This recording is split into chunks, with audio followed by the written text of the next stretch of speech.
வணக்கம். காலை நேர செய்திகள். முதலில் தலைப்புச் செய்திகள். ஜனாதிபதி தேர்தல் குறித்து 20ஆம் திகதி மஹிந்த விசேட அறிவிப்பு. சுதந்திர கட்சியிலிருந்து தயாசிரியை நீக்கும் தீர்மானம். நீதிமன்றம் பிறப்பித்த உத்தரவு. தேசிய அரசாங்கத்துக்கு உடன்பாடு இல்லை, சஜித் கட்சி தீர்மானம். ரகசிய ஒப்பந்தத்திற்கு அங்கீகாரம் பெற தயாராகும் அரசாங்கம். பல்கலைக்கழக கல்விசாரா ஊழியர்களின் பிரச்சினைகளுக்கு விரைவில் தீர்வு. உக்ரைன் அரசாங்கத்தை பதவி கவிழ்க்க சதி புரட்சி. சரிந்தது தமிழ் தேசிய சிங்கள கூட்டமைப்பின் தலைமை, சம்பந்தனை சாடியுள்ள இந்திய ஊடகவியலாளர். தொடர்வென விரிவான செய்திகள்.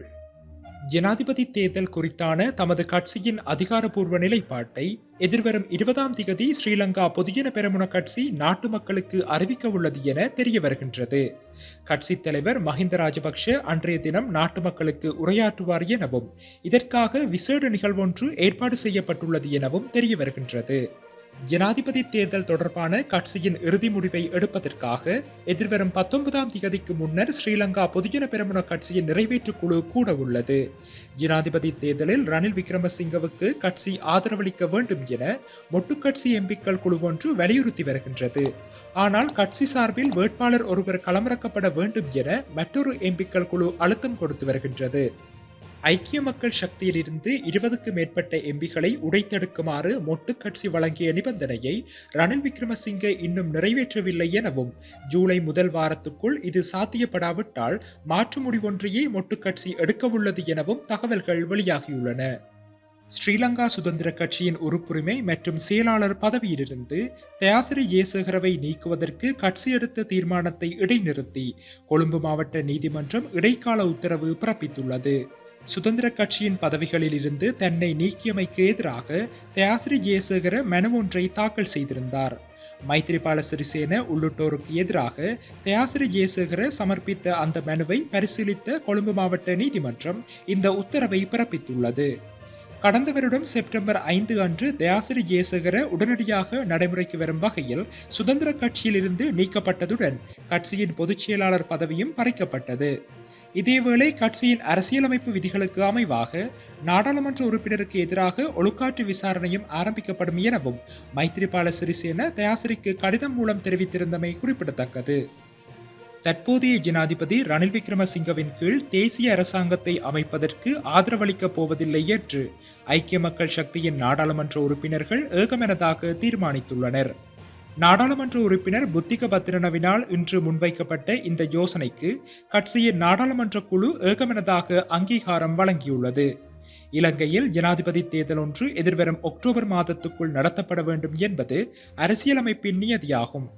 இருந்தபோதும் யார் போட்டியிட்டாலும் 51% வாக்குகளை பெற முடியுமா என்ற சந்தேகம் ஏற்பட்டுள்ளது. இதன் காரணமாக அரசியலமைப்பில் உள்ள சில விதிகளை பயன்படுத்தி தேர்தலை பிற்போடுவதற்கான முனைப்புகள் குறித்து ஏற்கனவே செய்திகளும் வெளியாகிக் கொண்டிருக்கின்றன. அதே நேரம் தமிழ் தரப்பில் பொது வேட்பாளர் ஒருவர் களமிறங்கினாலும் ரணிலுக்கு அது பாதகமாகவே அமையும். எனவே மாற்று யோசனையாக அனைத்து கட்சிகளும் இணைந்த தேசிய அரசாங்கம் ஒன்று தொடர்பிலும் யோசனை ஒன்று முன்வைக்கப்படலாம் என்று பேசப்படுகின்றது. இந்த நிலையிலேயே இன்று ஐக்கிய மக்கள் சக்தி தமது நிலைப்பாட்டை அறிவித்துள்ளது.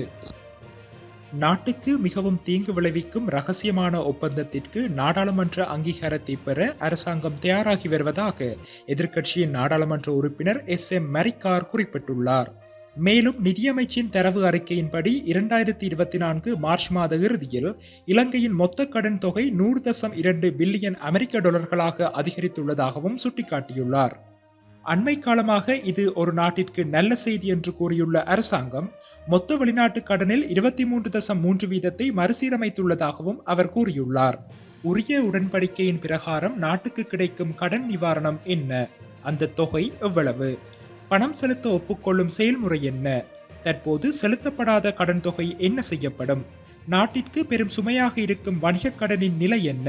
இது குறித்து இதுவரை நாடாளுமன்றத்தில் கூட எதுவும் தெரிவிக்கப்படவில்லை எனவும் தெரிவித்துள்ளார்.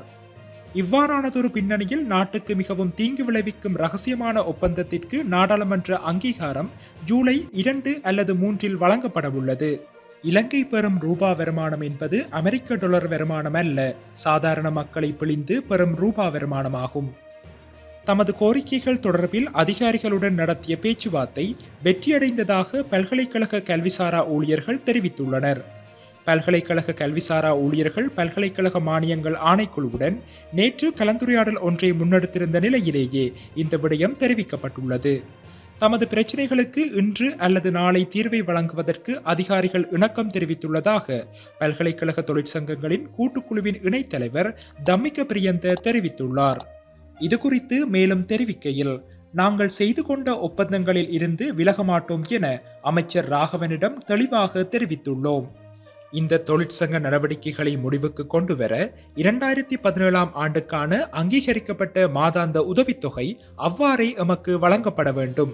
அதன்படி அவர்கள் இந்த விடயத்தை முன்வைப்பதாக ஒப்புக்கொண்டனர் என்றும் அமைச்சரவைக்கு விரைவில் தீர்வு கிடைக்கும் என நம்புவதாகவும் தம்மிக்க பிரியந்த குறிப்பிட்டுள்ளார்.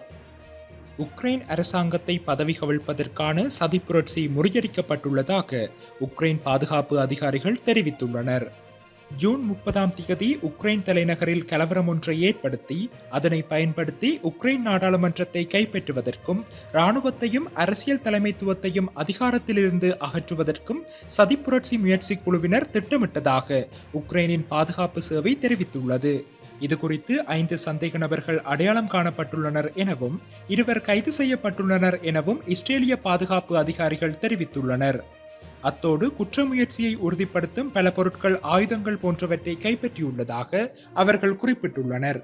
சதிப்புரட்சி குழுவின் தலைவர் 2000 பேர் அமரக்கூடிய மண்டபம் ஒன்றை வாடகைக்கு எடுத்து நாடாளுமன்றத்தை கைப்பற்றுவதற்காக தனியார் பாதுகாப்பு நிறுவனங்களைச் சேர்ந்த பாதுகாப்பு உத்தியோகஸ்தர்களை இராணுவத்தினராக சேர்த்துக் கொண்டார் என உக்ரைன் அதிகாரிகள் தெரிவித்துள்ளனர். இந்திய ஊடகவியலாளர் சன்மாஸ்டர் மறைந்த நாடாளுமன்ற உறுப்பினர் இரா சம்பந்தனின் மரணத்தின் பின்னர் அறிக்கை ஒன்றை வெளியிட்டுள்ளார். குறித்த அறிக்கையில் அவர் தெரிவித்துள்ளதாவது, இறந்தவர்களை தெய்வங்களாகவும் இறந்தவர்களை அடக்கம் செய்யும் இடங்களை புனித பிரதேசமாகவும் பூசிக்கும் வரலாற்று மரபிற்கு சொந்தக்காரர்கள் தமிழினம். இன்றும் நாம் இறந்தவர்களின் நீதிக்காக கண்ணீர் வடிக்கின்றோம். அந்த கண்ணீர் விடும் உரிமைக்காகவும் சேர்ந்து போராடுகின்றோம். எனினும் சில மரணங்கள் சுமை நீங்கியதாக மகிழ்வை தருகின்றது. நரகாசூரன் வதத்தை இன்றும் தீபாவளியாக மக்கள் கொண்டாடுகின்றார்கள். உலகிலே ஆளும் கட்சியால் உருவாக்கப்பட்ட அதிசயமான எதிர்க்கட்சி தலைவர் என்ற பதவியோடு உல்லாச ஆடம்பர வாழ்க்கைக்காகவும் ஈழத்தமிழினத்தின் சுயநிர்ணய உரிமையை ஏக்கிய ராஜ்யத்துக்குள்ளும் சிங்கள பௌத்த பேரினவாதத்தின் காலுக்குள்ளும் போட்டு மிதித்தவனின் மரணம் என அவர் குறிப்பிட்டுள்ளார். இத்துடன் காலை நேர செய்திகள் நிறைவடைகின்றன. செய்திகளை உடனுக்குடன் அறிந்து கொள்ள யாழ் குரலுடன் இணைந்திருங்கள்.